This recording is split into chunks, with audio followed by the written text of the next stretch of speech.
Of the time இங்கே சென்னையில் தான் இருப்பார். அப்படி இருக்கும்போது இவர் இங்கேயெல்லாம் இவ்வளவு வாய்ப்பு இருந்தும் இங்கேயெல்லாம் அரெஸ்ட் பண்ணாமல் ஏன் போய் தேனியில் போய் அரெஸ்ட் பண்ணி ஏன் கோயம்புத்தூருக்கு கூட்டிகிட்டு போகணும் அப்படிங்கிற ஒரு கேள்வி இருக்கு இல்லையா? ஏன்னா போகிற வழியில் ஒரு ஆக்சிடென்ட் வேற நடந்துச்சு. இந்த ஆக்சிடென்ட்டை பார்த்ததுலேயே வந்து சங்கர் வந்து ஒரு உயிர் பயத்தை ஏற்படுத்துறதுக்காக காவல்துறை நடத்திய ஒரு நாடகம் கூட இருக்கலாம். ஏற்கனவே கடலூர் ஜெயிலில் சங்கர் இருக்கும்போது சங்கரை கொடுமைப்படுத்திய அதே செந்தில் குமார் என்கின்ற கண்காணிப்பாளர் தான் இப்போ கோயம்புத்தூர் ஜெயில் கண்காணிப்பாளர். அப்போது இது காதலிச்ச பொண்ணு ஒரு புகார் கொடுத்தாங்கன்னா அதுக்காக வந்து ஸ்பெஷல் டீம் வச்சு தேடுற அளவுக்கு என்ன இருக்கு? இப்போ நாளைக்கா இன்னைக்கா நாளைக்கா கைது, ஆனால் கைது பண்ணவும் தெரியும், எனக்கும் தெரியும் சங்கரை கைது பண்ண போறாங்கன்றது தெரியும். இவர் பேசாத நபர்கள்னு லிஸ்ட் எடுத்தா யாருமே இருக்கும், இன்க்ளூடிங் மீ. என்னை பத்தி கூட பேசியிருக்காப்புல. இந்த விஸ்வரூபம் படம் வரும்போது நான் அதை எதிர்த்து கமலஹாசன் வீடு முற்றுகை போடும்போது இவங்களுக்கெல்லாம் யார் அதிகாரம் கொடுக்குதுன்னு சொல்லி பேசியிருக்கேன். நியூஸ் அவர் தமிழ் நேயர்களுக்கு வணக்கம். சவுக்கு இணையதளத்தின் ஆசிரியர் அதிகாலையில் கைது செய்யப்பட்டிருக்கிறார் கோவை பகுதியில். அது தொடர்ந்து பல்வேறு சம்பவங்கள் நடந்திருக்கு, முன்னதாகவும் பின்னதாகவும். அவர் கைது பண்ணிட்டு போகும்போதே அந்த வாகனம் வந்து ஒரு சின்ன ஆக்சிடென்ட் நடந்திருக்கிறது. அதுலேயும் சில அடிகள்லாம் பட்டிருக்கு. இது என்ன விஷயம், ஏன் கைது, சவுக்கு இணையதளத்தை முடக்க சதி அப்படின்னு ஒரு சில நாட்களாகவே பேசிக்கிட்டும் இருந்தாங்க. அதுக்கு தகுந்த மாதிரி அங்கே இருக்கக்கூடிய நபர்களுக்கும் ஒரு சில கைது வழக்குகள்லாம் பாய்ந்தது. என்னதான் நடந்திருக்குன்னு விரிவாக பேசலாம்.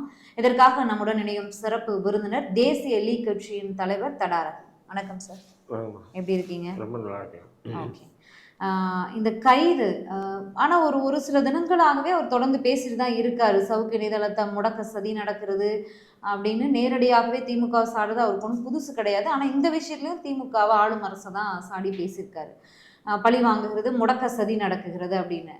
இந்த கைதுக்கும் அதுக்கும் அதான் அவர் சொல்றதா உண்மையா, முடக்கிற விஷயம் தானா இது, இல்லை என்ன வழக்கில் அவர் கைது பண்ணியிருக்காங்க? இல்லை, இப்போ அவர் கைது பண்ணியிருக்காங்க இல்லைங்களா? இப்போ கைது பண்ணது நேரடியாக வந்து சவுக்கு சங்கரை கைது பண்ணியிருந்தா இது ஒரு பெரிய விஷயமா நம்ம பார்க்க வேண்டியது இல்லை. அரசு அப்படியெல்லாம் இல்லை. இது பேசுனதுக்காக நடவடிக்கை எடுத்தாங்க கைது அப்படின்னு சொல்லிட்டு.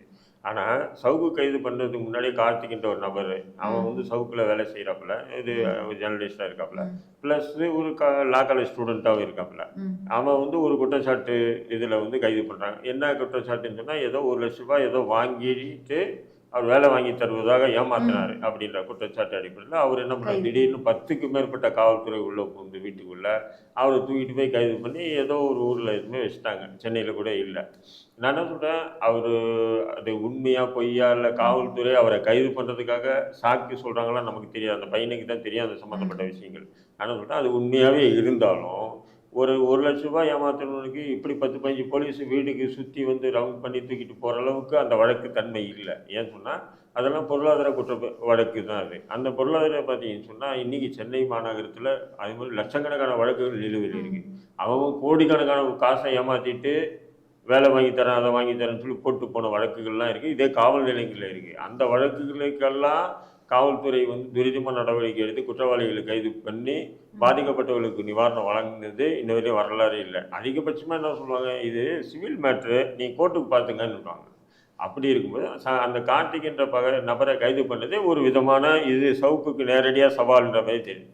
அடுத்தது பார்த்தீங்கன்னு சொன்னால் அது இன்னொரு பையன், அந்த வேல்முருகன் சொல்லிட்டு சங்கருடைய அந்த பையன் வந்து ஏதோ பைக்கில் போனாப்பலையா, பைக்கில் அவங்களா எடுத்து வந்து மோதிட்டு நீ வந்து பைக்கை மோதன அப்படின்னு சொல்லி, சரி பைக்கு மோதனா அந்த வாய் தக்கறாரோ இதெல்லாம் 75 வழக்கு, அது ஸ்டேஷனில் முடிக்கிற விஷயம். அது அந்த வழக்கு போடாமல் அவனை தூக்கி வேறு செக்ஷனெல்லாம் போட்டு ரிமாண்ட் பண்ணி ஜெயிலில் தள்ளுற அளவுக்கு காவல்துறை இருக்குது இப்போ. அது அடுத்தது பார்த்தீங்கன்னா உங்களுக்கும் தெரியும், லியோ நெறியாளர் லியோ வந்து எனக்கு சங்கர் டியூட் போட்டாப்புல, அதாவது தன்னுடைய காதலியை வந்து புகார் கொடுத்து அந்த புகாரின் அடிப்படையில் லியோவை தேடுறாங்க காவல்துறையின் போது தான் நமக்கு தெரியும். அவன் காதலிச்ச விஷயமா அப்போ தான் தெரியும். அதுக்கு முன்னாடி நம்ம பழகி இருக்கோம், எல்லாரும் இருக்கோம், அவர் கல்யாணம் எப்படின்னா பண்ணுவேன் அப்படின்னு வர அவ்வளோதான் தெரியும்.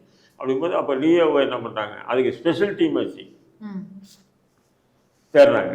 அப்போது நான் என்ன சொல்கிறேன், கட்டின மனைவியை பல லட்சம் கோடிகளை ஏமாற்றிட்டு பொருளாதாரத்தையும் ஏமாற்றி அடித்து உதைச்சி துன்புறுத்தி அது போன்ற பெண்கள் நிறைய புகார்கள் கொடுக்குறாங்க. போமா நீ இது மகளிர் கோர்ட்டுக்கு போ அப்படின்னு துரத்தி விட்டுறான் போலீஸ். இவர் காதலிச்ச பொண்ணு ஒரு புகார் கொடுத்தாங்கன்னா அதுக்காக வந்து ஸ்பெஷல் டீம் வச்சு தேடுற அளவுக்கு என்ன இருக்கு? எதுவுமே இல்லையே. சரி, அந்த வழக்குகளோட காப்பி நமக்கு வெளியில வர வரைக்கும் என்ன வழக்கு என்ன முகாந்திரம்ங்கிறது நமக்கு கிடைக்கிற தகவல் தான். அந்த காப்பி வெளியில வந்தாதான் நமக்கு உறுதியான தகவல்கள் கிடைக்கும். அடுத்ததா இவர் சவுக்கு இப்போ அதான் சொல்றேன். இப்போ நான் காவல்துறை வந்து நேரடியா ஒரு ஆக்ஷன்ல இறங்காது. நேரடியா வந்து இப்போ உங்களை கைது பண்ணணும், என்னை கைது பண்ணணும் நேரடியா வராது. ஏன்னு சொன்னா நேரடியா வந்துன்னு சொன்னா ஒரு பலமான நபர்கள் இது நேரடியா நம்ம போய் கைது பண்ணணும்னு சொன்னா அது பெரிய சர்ச்சைக்குள்ளாகும். அப்படின்னு சொன்னா அப்போ சைட்ல இருந்தே தட்டிட்டு வருவான். இப்போ உதாரணத்துக்கு பார்த்தீங்கன்னா இந்த ஜல்லிக்கட்டு போராட்டத்தை நீங்க பாத்தீங்களா? அப்ப ஜல்லிக்கட்டு போராட்டம் எங்க நடந்தது? சென்னையில மெரினாவில். அப்போ அந்த ஜல்லிக்கட்டு போராட்டத்தை முடிவுக்கு கொண்டு வந்து காவல்துறை என்ன பண்ணுறான்னு சொன்னால் பார்த்துருப்பீங்க. இங்கேருந்து அடிக்கிறான், இங்கே ஐசோஸ்லேருந்து இந்த மாட்டாங்குப்பம் இந்த குப்பத்துலேருந்து அடிக்கிறான். டேய் மாட்டாங்குப்பம் ஐசோஸுக்கும் அங்கே ஜல்லிக்கட்டு போராட்டம் மெரினாவுக்கும் என்ன சம்மந்தம்? ஒன்றுமே இல்லை. ஆனால் இங்கே அவனாக வந்து என்ன பண்ணுறான், பெட்ரோல் பாம்பு, நல்லா புரிஞ்சுங்க, போலீஸ் ஸ்டேஷன் மீது பெட்ரோல் பாம்பு வீசுகிறாங்க. இது யாராவது போலீஸ் ஸ்டேஷன் மீது பெட்ரோல் பாம்பு வீசுவாங்க வீசி அதெல்லாம் நீங்க ஊடகத்துல அதெல்லாம் பிறகு எல்லாமே வெளியே வந்துருச்சு. வெளியே வந்தது. பட் ஆனா இந்த விஷயம் வந்து போலீஸ் வந்து அடிக்கிறான், போலீஸ் அட்டிசார்ஜ் பண்றாங்க, போலீஸ் வந்து ஃபயரிங் பண்றான்னும் போது எப்பவுமே ஒரு கூட்டம் இருக்குன்னா ஒரு 100 பேர் தான் அதை லீட் பண்ணுவான். மற்ற மக்கள் வந்து ஆதரவாளர்களா இருப்பாங்க. ஆதரவாளர் மக்கள் நமக்கு எதுக்கிட்டான்னு ஓடுவாங்க. அதை ஓட வச்சு கடைசியாக என்ன பண்ணா கேட்ச் பண்ணதான் இல்லையா? அதே மாரி தான் சங்கர் அப்படியே பக்கத்துல இருந்து அப்படியே ஒரு விதமான இப்போவா நாளைக்கா இன்னைக்கா நாளைக்கா கைது. ஆனால் கைது பண்ணுவோம்னு தெரியும், எனக்கும் தெரியும் சங்கரை கைது பண்ண போறாங்கன்றது தெரியும். ஆனால் இன்னைக்கா நாளைக்கா இன்னைக்கா அப்படியே இது பண்ணி விட்டு சில பேர் அவங்களாம் விலகிட்டாங்க. இப்போ நம்ம முத்தலீப் கூட பாருங்க, சரி ஏதோ சர்ச்சையாக இருக்குன்னு அவரும் விலகிட்டாரா இல்லைங்களா?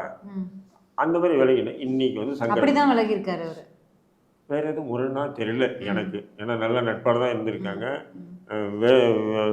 ரிவ்யூ ஆன அன்னைக்கு கூட வெளியே வந்த அன்னைக்கு கூட எல்லாம் லட்டு இது கேக் வெட்டி அந்த கேக்கெல்லாம் சாப்பிட்டு தான் வெளியே வந்திருக்காங்க, எனக்கு தெரிஞ்ச தகவல். பட் உள்ளுக்குள்ள அது ஒரு முதலாளிக்கும் தொழிலாளிக்கும் உள்ள விஷயம். அது நம்ம அதை உள்ள ஆழமாக போய் பார்க்க முடியாது.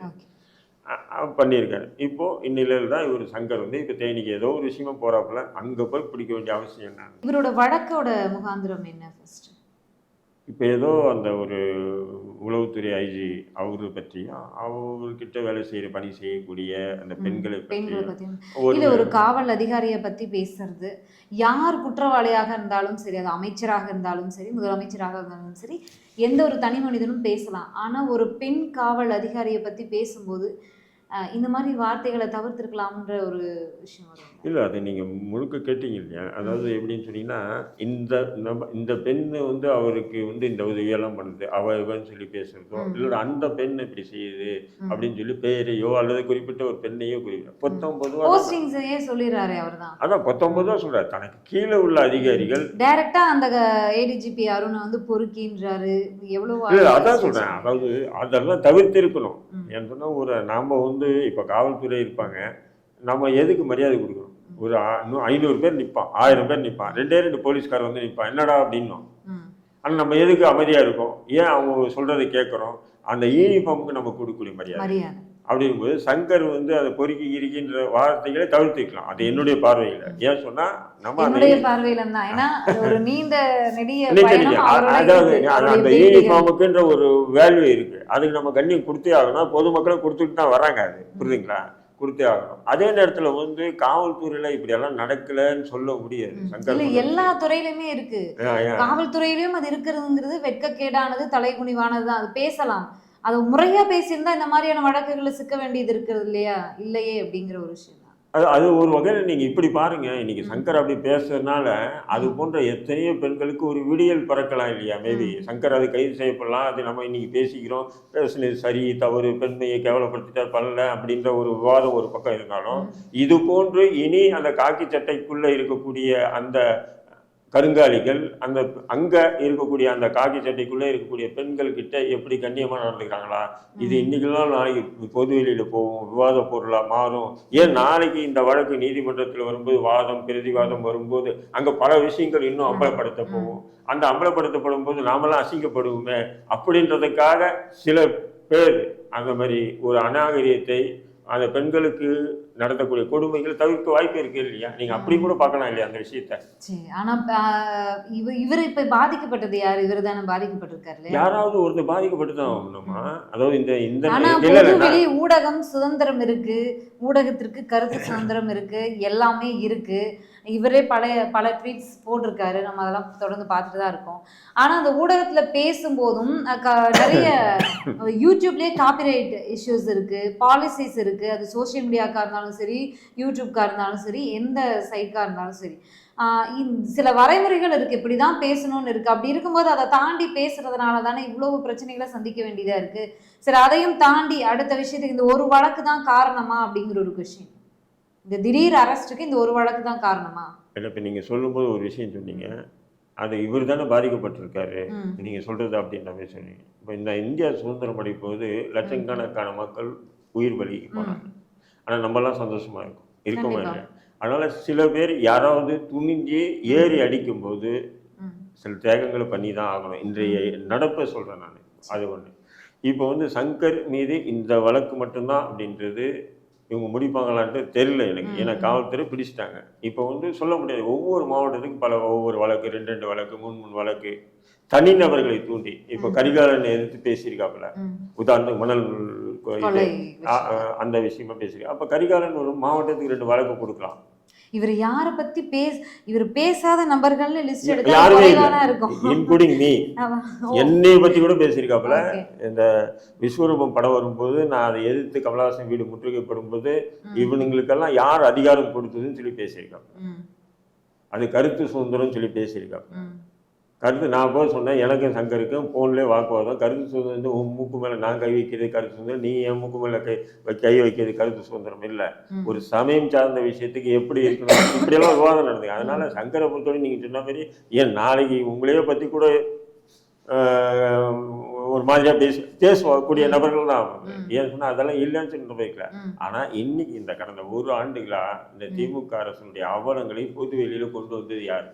பெரும்பாலும் அதாவது நிறைய ஊடகங்கள் இருக்கு. இல்ல உங்களை போன்ற நெறியாளர்கள் வந்து நிறைய கொண்டு வந்து ஊடகவியலாளர்கள் நிறைய விஷயங்கள் கொண்டு வந்திருக்கீங்க. ஆனா மெயின் பிரச்சனை வந்து பொது வெளியில கொண்டு வந்து அம்பலப்படுத்திருக்கீங்க. சவுக்கு சங்கர் அவர்கள் மோஸ்ட் ஆஃப் த டைம் இங்க சென்னையில தான் இருப்பார். ஏன்னா ஒரு வீடு இங்கே தான் இருக்கு, அலுவலகம் இங்கே தான் இருக்கு. டெய்லியும் ஒரு சேனல் நடத்தணும் அப்படின்னா டெய்லியும் ஒரு அந்த ஷூட்கான அந்த ப்ரிப்பரேஷன் இருக்கு. அப்படி இருக்கும்போது இவர் இங்கெல்லாம் இவ்வளவு வாய்ப்பு இருந்தும் இங்கெல்லாம் அரெஸ்ட் பண்ணாம ஏன் போய் தேனியில போய் அரெஸ்ட் பண்ணி ஏன் கோயம்புத்தூருக்கு கூட்டிட்டு போகணும் அப்படிங்கிற ஒரு கேள்வி வருது இல்லையா? ஏன்னா போற வழியில ஒரு ஆக்சிடென்ட் வேற நடந்திருக்கு அப்படிங்கும்போது. ஏன்னா காவல்துறையுடைய அதெல்லாம் வந்து அவங்களுடைய புரோட்டோகாலில் இருக்கக்கூடிய ஒரு விஷயங்கள். ஏன்னு சொன்னால் இப்போ நான் தான் சொன்னேன்னே, என்னையே வந்து கைது பண்ணால் நான் ஆஃபீஸில் உட்காந்துருக்கேன், ஆஃபீஸ்லேருந்து வீட்டுக்கு கிளம்பி போகிறேன். ஆஃபீஸில் கைது பண்ணியிருக்கலாம். ஆனால் ஆஃபீஸில் வந்து டிஎஸ்பி ரேங்கை வந்து எங்கிட்ட பேசுகிறாங்க. அந்த உளவுத்துறையை சேர்ந்த ஒரு டிஎஸ்பி இன்ஸ்பெக்டர்லாம் வந்து பேசிக்கிட்டு என்ன நீங்கள் போய் கிளம்பலையா விட்டு கிளம்புனேன் சார். இல்லை இன்னைக்கு ஏதோ ஆர்ப்பாட்டம் இருக்குது சீக்கிரம் கிளம்புறீங்க. ஆமாம் சார். அப்படிங்களா, சரி நாங்கள் வரட்டுமா வாங்க என்ன போயிட்டாங்க. அப்புறம் நினைச்சேன் என்ன திடீர்னு வந்து சரி ஆர்ப்பாட்டம் வச்சிருக்கோம், ஆர்ப்பாட்டத்துக்கு நான் போனோம், ஆர்ப்பாட்டம் வச்சிருக்கோம், ஆர்ப்பாட்டத்தை பற்றி கேட்க வந்தாங்க போல நானும் நினைச்சு விட்டேன். ஆனால் நான் போயிட்டே இருக்கும்போது புருஷவாக்கத்தாண்ட போகிறேன். திடீர்னு பார்க்குறேன் வண்டி நிற்குது. முன்ன பின்ன காரு 3 ஜீப்பு நிப்பாட்டிட்டு ஜன்னல் தட்டுறாங்க. என்ன ஏதுன்னு புரியல. உடனே கன்னடியர்னு டிஎஸ்பி அப்படின்னு சொல்லி காமிக்கிறாரு. நான் இறங்குறேன். உடனே நான் ஏதோ பல நாளாக தலைமறைவாக இருந்து குற்றவாளி கட்டி பிடிச்சி அதுவும் வேகம் வந்து நான் 100 கிலோமீட்டர் ஸ்பீடு. அந்த வண்டியும் டபரா வண்டி மாதிரி இருக்கு. சுமோ, அந்த சுமோ வண்டி கொடுக்குறீங்கன்னா சார் வண்டி பண்ணி என் வண்டியிலாச்சும் நான் வந்திருப்பேன்.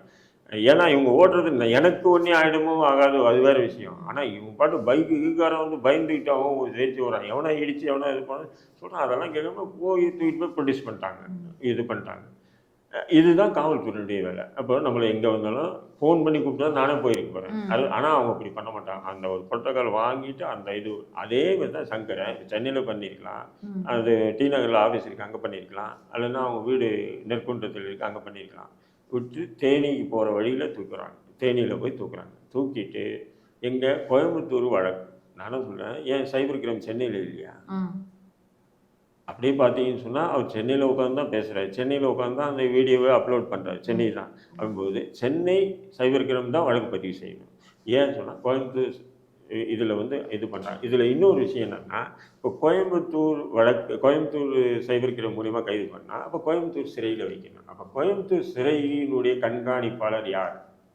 சூப்பரண்ட் யாருன்னு சொன்னால், ஏற்கனவே கடலூர் ஜெயிலில் சங்கர் இருக்கும்போது சங்கரை கொடுமைப்படுத்திய அதே செந்தில் குமார் என்கின்ற கண்காணிப்பாளர் தான் இப்போ கோயம்புத்தூர் ஜெயில் கண்காணிப்பாளராக இருக்கார். அப்போது அரசனுடைய வேலை என்னென்னா, அங்கே செந்தில் தான் வந்து சங்கரை கொடுமைப்படுத்தினாப்புல. அப்போ அந்த நபர் எந்த ஜெயிலில் சூப்பரண்டாக இருக்காரோ அந்த ஜெயிலில் தான் சங்கரை எடுத்து போய் வைக்கணுன்ற ஒரு பிடிவாதத்தை அடிப்படையில் அங்கே போய் வைக்கிறாங்க. வேற ஒன்றுமே இல்லை, சிம்பிள் லாஜிக். அப்போ இது தூக்கிட்டு போகும்போது தான் இடையில ஆக்சிடென்ட் ஆகுது.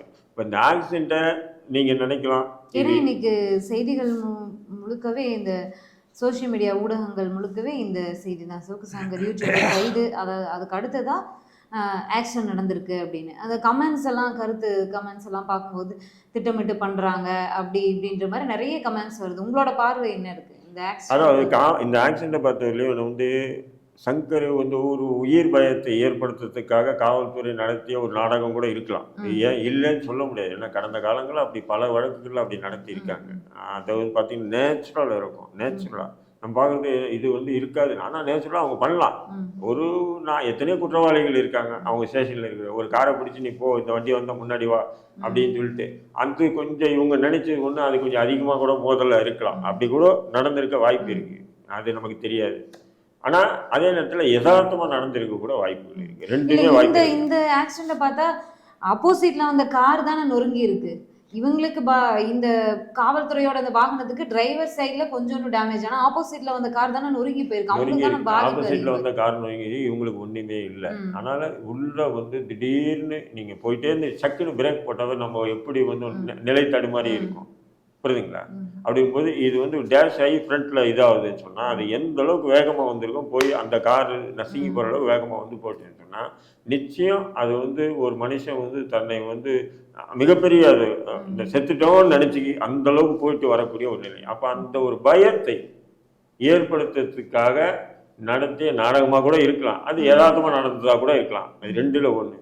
ரெண்டாவது அந்த ரோட்டில் அந்த தேனி அந்த தாராபுரம் அந்த ரோடே பார்த்தீங்கன்னா 30 கிலோமீட்டர் மேலே போக முடியாது. அப்போது அந்த ரோட்டில் வந்து இவங்க போகனால அப்படி ஒரு ஆக்சிடென்ட் நடந்திருக்கும் போது இது வந்து ஒன்று உயிர் பயத்தை காட்டுறதுக்காகவோ அல்லது அது யதார்த்தமாக நடந்ததுக்கு. டிரைவர் அதிகாலையில போய் அரெஸ்ட் பண்ணியிருக்காங்க, அங்கிருந்து இங்கிருந்து அங்கன்னு டிராவல்ன்றதுனால ஒரு அசதியில ஒரு கண்ணசதியில கூட நடந்துக்கலாம். ஏன்னா இது ஒரே கோணத்திலேயே பார்க்க வேண்டாமே. இல்ல இப்ப என்னை கைது பண்ணும்போது கூட முன்னாடி ஒரு வாகனம் போகும், பின்னாடி ஒரு வாகனம் வரும்.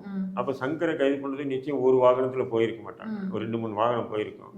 ஏன்னு சொன்னா கைது பண்ணி வரும்போது யாராவது பப்ளிக் சேர்ந்துருவாங்களா, அல்லது அந்த பப்ளிக்கால வந்து நமக்கு சட்டம் ஒழுங்கு பிரச்சனை வருமா, இதெல்லாம் வந்து காவல்துறை முன்ஜாகிரதையா வந்து யோசிக்கும், முன்னெச்சரிக்கையா வந்து யோசிக்கக்கூடிய விஷயங்கள்.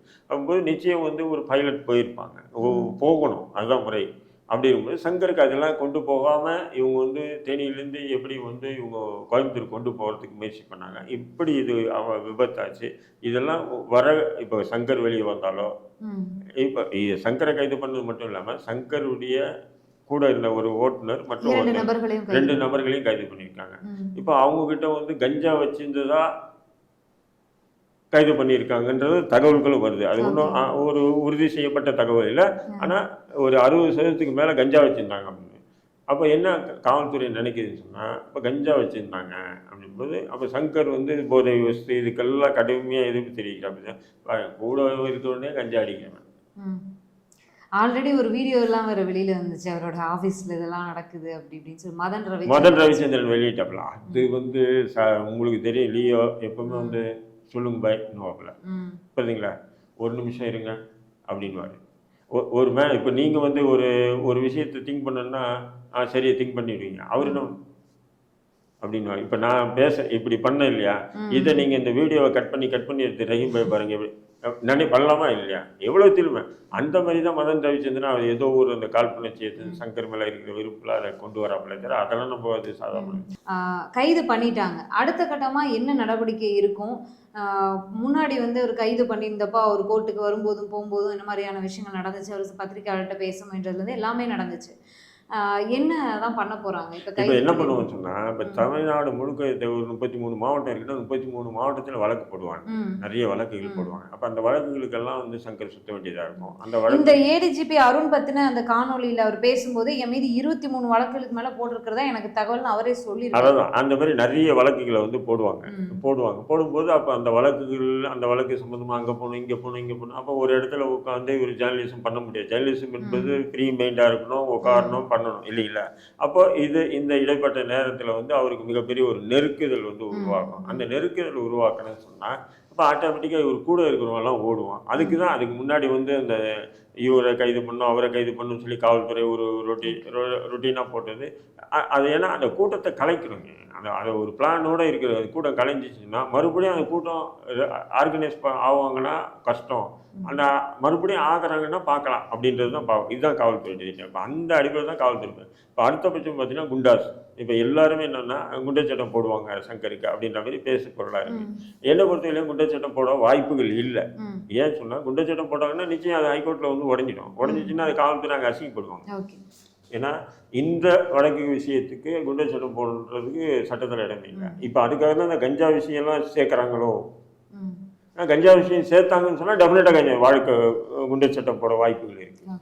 ஏன்னா இவர் போதை அடிச்சுட்டு தான் இப்படி தவறாக பேசுகிற அப்படி இப்படின்ற மாதிரி காவல்துறைமா நீங்கள் கேள்வி கேட்கும்போது நான் கேட்க அவன் என்ன எஃப்ஐஆர் போட்டு நீதிமன்றத்தை கொடுப்பான். நீதிமன்றம் என்ன எவிடன்ஸ் எதை இருக்குது பாருங்க, அவங்ககிட்ட பிடிப்பட்ட கஞ்சா இருக்குது, எங்கே பிடிப்பட்டதை எடுத்து வந்து இவன் தான் பிடிப்பட்டது, இவர்கிட்ட பிடிப்பட்டுனா நீதிபதி என்ன பண்ணுவான், இதெல்லாம் பொய்ன்னு சொல்ல மாட்டாங்க. அவங்க நம்ம போலீஸ் என்ன கொடுக்குதோ 70% மேலே போலீஸ் சொல்கிறத கேட்பாங்க, ஒரு 10% தான் நம்ம சொல்கிறத கேட்பாங்க. அவங்க என்ன பண்ணுவாங்க, அந்த வழக்கு பதிவு பண்ணி ரிமாண்ட் பண்ணுவாங்க. ரிமாண்ட் பண்ணும்போது அது ஊடகங்கள் என்ன பண்ணுவோம், மெயின் ஸ்ட்ரீம் மீடியா அங்கே எஃப்ஐஆர் என்ன பதிவு பண்ணப்பட்டிருக்கோ அதுதான் மெயின் ஸ்ட்ரீம் மீடியாவில் வரும். மக்கள் என்ன பார்த்தாடா இவ்வளோ நாள் யோகி மாதிரி பேசிட்டு இருந்தாங்க வீடியோவில் உட்காந்து. இல்லை, அவர் மீது பல்வேறு விமர்சனங்கள் இருக்கு. ஆமாம், இவருக்கு ஆதரவாக பேசுறாரு, இவருக்கு ஆதரவாக இத்தனை நாள் பேசினாரு, இவருக்கு எதிர்ப்பாக இப்படி பேசுறாரு அப்படின்னு பல்வேறு விமர்சனங்கள் இருக்கு. அதையெல்லாம் தாண்டி இந்த திடீர் அரெஸ்ட் என்னங்கிறது தான் நம்ம இப்போ பேசிப்போம். இந்த ஏடிஜிபி அருண் அவரை பற்றி அவருடைய கேரக்டர் பற்றி ரொம்ப பேசியிருக்காரு, பெண் காவலர்கள் பற்றி பேசியிருக்காரு. யார் முதல்ல இந்த ஏடிஜிபி அருண்? இல்லை, ஏடிஜிபி எனக்கு நிறைய அதிகாரி தெரியும். இந்த அருணை பற்றி அவரை பற்றி எனக்கு அவ்வளோவா தெரியாது. ஏன்னு சொன்னால் அவ்வளோ எனக்கு அவர்கிட்ட பழக்கமும் இல்லை, பேசுனதும் இல்லை. நான் பெரும்பாலும் நிறைய அதிகாரிகள் பற்றி எனக்கு பழக்கம் இருக்குது, பேசிகிட்டே இருக்கேன். பட் அவரை பற்றி எனக்கு தெரியாது. அதனால் அவருடைய உண்மையான விஷயங்கள் சங்கர் சொன்னது உண்மையாக பொய்யான்றது நமக்கு தெரியல. பட் ஆனால் காவல்துறை அப்படியெல்லாம் நடக்கலைன்னு சொல்ல முடியாது. அநேகமான ஒரு ஸ்டேஷன்லேயே இப்படி நடக்குது. எத்தனையோ பெண் காவலர்கள் ரொம்ப கஷ்டப்படுறாங்க. அது மீறி அந்த பெண் காவலர்கள் அவங்கள சொல்கிறத கேட்கலன்னு சொன்னால் பாரான்னு போடுறாங்க. இப்போ பாரான்னு சொல்லி போட்டிங்கன்னு சொன்னால் அந்த இப்போ இங்கேருந்து ஒரு விஐபி வராது, இப்போ இங்கேருந்து ஏர்போர்ட் வரையிலும் ரோட்டில் நிற்பாங்க பாருங்க, அதுதான் பாரான்னு. அப்போ அதுக்கெல்லாம் பெண்களை போட்டால் அவங்களுக்கு தேவையான ஒரு விஷயத்துக்கு கூட அவங்களால எவ்வளோ கஷ்டமாக இருக்கும். அப்போ அதெல்லாம் கூட கவலைப்பட மாட்டாங்க, பாரான்னு போட்டு விட்டுருவாங்க, இந்த மாதிரி ரவுண்ட்ஸ்னு போட்டு விட்டுருவாங்க. அதுக்காக என்ன பண்ணுவாங்கன்னா, சரி அவங்க சில பல விஷயங்களுக்கு ஒத்துழைப்பு கொடுக்கலாம் மேபி. அதாவது ஒத்துழைப்புன்னு சொன்னால் என்னடா இது வெளியே சொல்ல முடியாம அப்படி நடக்குது. கொடுமைகள் காவல் நிலையத்திலே நடக்கும் போது இது வந்து வெளியில ஆதாரபூர்வமா தெரியாம யாரும் முன் வந்து சொல்லாத வரைக்கும் நம்ம அதை பேச முடியல. அதான் ஒரு பிரச்சனை. ஆமா, பேச முடியல. அதான். ஆனாலும் அதே நேரத்தில் உயர் அதிகாரி விஷயத்துல நடக்க வாய்ப்புகள் இருக்கா இல்லையா, ஏற்கனவே நடந்திருக்கா இல்லையா. இப்போ ராஜேஷ் இவர் டிஜிபியா இருந்தாரு, ஒரு ஐபிஎஸ் ஆஃபீஸரை அப்படி ஒரு கொடுமைப்படுத்த அந்த ஒரு ஐபிஎஸ் ஆஃபீஸரில் துணிஞ்சு அது கேஸ் போட்டது. ஆனால் அடிநிலை ஒரு எஸ்ஐயா வந்து இன்ஸ்பெக்டராக வர ஒரு பெண்ணால் கேஸ் போட முடியாது, பயப்படுவான். புரியுதுங்களா? இதுதான். நன்றி சார், நன்றி.